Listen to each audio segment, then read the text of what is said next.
Spaceport Cornwall, this is Sergey speaking. Hello, Sergey. Good to hear from you again.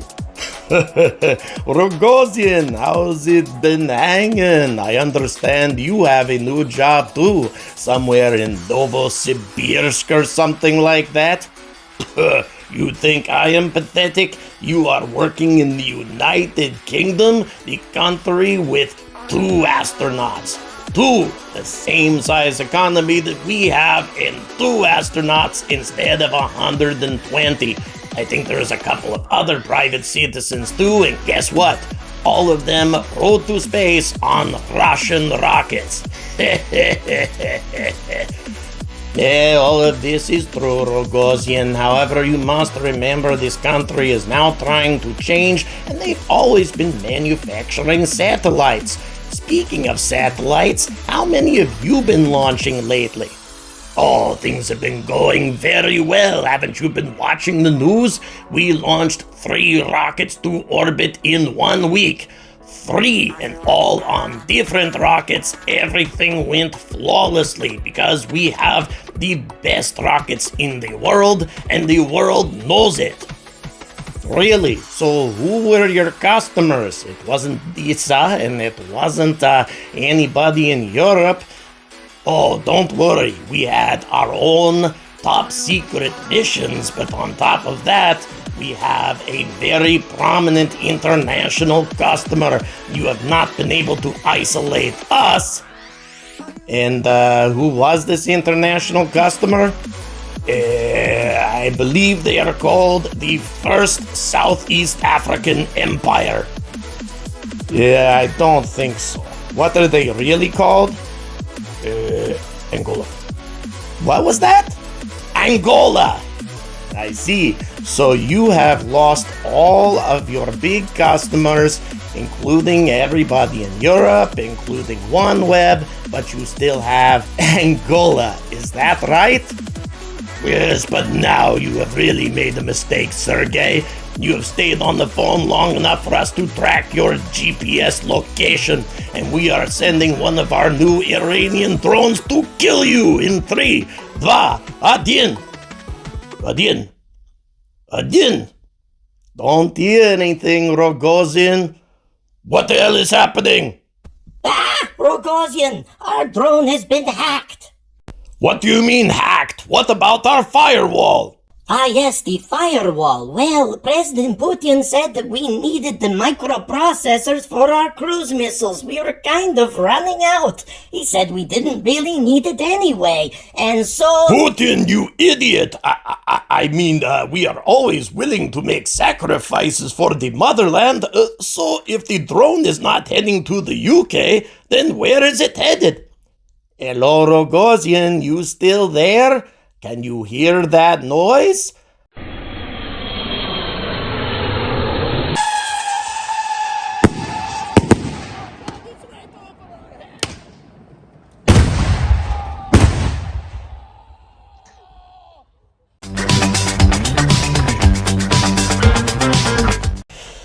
Good morning and welcome to another Angry Astronaut Bulletin. Once again, I hope you enjoyed my strange humor as we follow the odd history of Sergey and his adventures around the world. Will he survive Russia's ongoing attempts to kill him?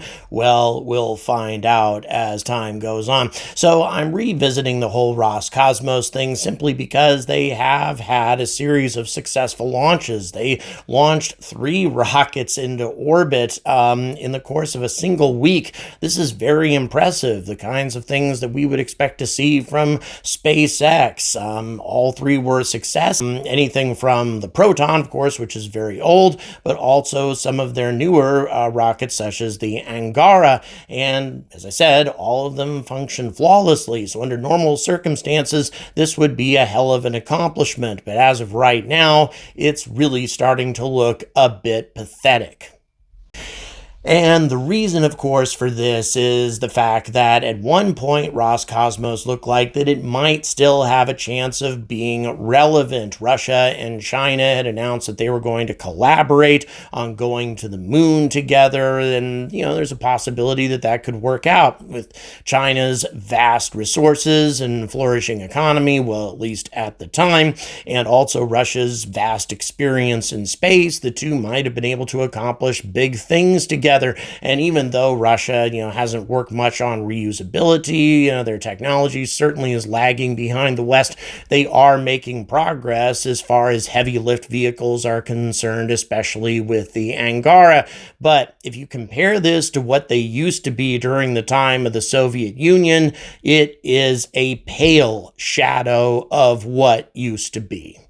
You see, in the 1980s, the Soviet Union really looked like that it was a viable competitor for NASA in many ways. NASA didn't have a permanent space station in orbit. We hadn't put anything up there space station-wise since the time of Skylab, whereas the Soviets had a series of very successful space stations, Salyut 6, Salyut 7, and the Mir. Yes, the Mir had problems at the end, but really that could be attributed to the fact that the Soviet Union had collapsed and Russia was in a state of absolute chaos, rather than trying to argue that there was a problem with the station or with its technology. And then, of course, you had the Buran, new heavy launch vehicles, too, capable of throwing 20 metric tons all the way out to the moon. This was a country and a space program capable of amazing things, many things, actually, that NASA was not capable of at the same time. And then, of course, it all fell apart. And since then, it's just been a downward spiral, especially since the invasion of Ukraine. But what I find to be especially deplorable is the fact that Russia has been using Roscosmos and their employees and their cosmonauts as propaganda tools to support their ongoing war. The following is an exclusive translation provided to us by our friend Marina in the Ukraine. It does not represent an endorsement of these views, but rather a picture of the kind of propaganda that Russia is feeding to their citizens, utilizing Roscosmos as their puppets.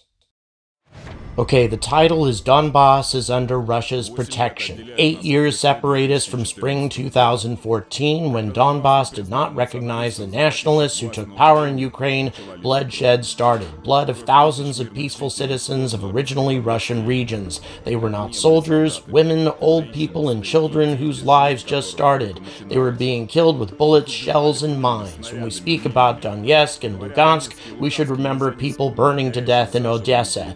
It was time to put a stop to it. Now the people of Donetsk and Lugansk People's Republics are under the reliable protection of Russia.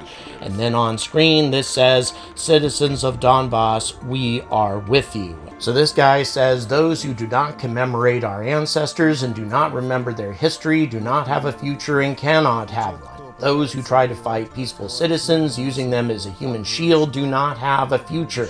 We are sure that conduct of the special military operation is not directed against peaceful citizens. We support the actions of our soldiers. We support our brothers. And then the next one, if we hadn't started this special operation, they would have started it in our territory. And then Russia did not have any other choice, either be independent and strong or stop existing. And then finally, it's high time to unite and become one nation. And then we support the decision of our president, Vladimir Putin, about restoring order, about help to Donetsk and Lugansk People's Republics, and the eradication of Nazism. And then after this fellow stops talking, they wrap it up by saying, when nationalists are trying to prove that Donbass belongs to Ukraine, they lie. Donbass has always been Russian. Soon a long-awaited peace will come to Ukraine. Unbelievable. And aside from this piece of propaganda trash, and by the way, many thanks to our friend Marina, who is a translator in Ukraine, who still remains carrying out her responsibilities in spite of the danger, in spite of the fact that her city's been under attack from bombardments and drone attacks, that sort of thing. So we wish her the best. But in addition, Russia has been utilizing other members of their space program as pawns in their entire entire propaganda war. Now, some of these people may indeed be collaborating of their own free will. Valentina Tereshkova, for example, prominent member of the Duma and has been openly supportive of the war in Ukraine. That could indeed be the case. Yelena Sarova, the most recent Russian woman aside from Anna Kikina to go into orbit, and she too, member of the Duma, and she even testified, amazingly enough, that while she was on the ISS in 2014, she was able to see the conflict in Ukraine and the fact that it was the Ukrainian army who were bombarding civilian targets in the Donbass. Absolutely ridiculous. And really, it would appear that all of the former female cosmonauts have come out in support of the war. Now, the one possible exception to this is Yelena Kondakova. She was actually the last woman to be trained by the USSR as a cosmonaut. She, at least all the information I've looked at, doesn't appear to have come out in support of the war or said anything about it, even though she is also a member of the Russian Duma. But really, once again, I can kind of see why these things are happening, even if they're not being compelled to do this. All of these women were very, very ingrained in the whole Soviet system. Their parents, they lost family members during the war against Nazi Germany. I mean, the level of patriotism on the part of people who grew up in that system and who profited from it, which was definitely cosmonauts. They were part of the elite, and their parents worked extremely hard to achieve great things for the Soviet Union, etc., etc. Now that society is gone and they long for a return to it, and somehow they seem to have embraced the idea that Putin can bring it all back,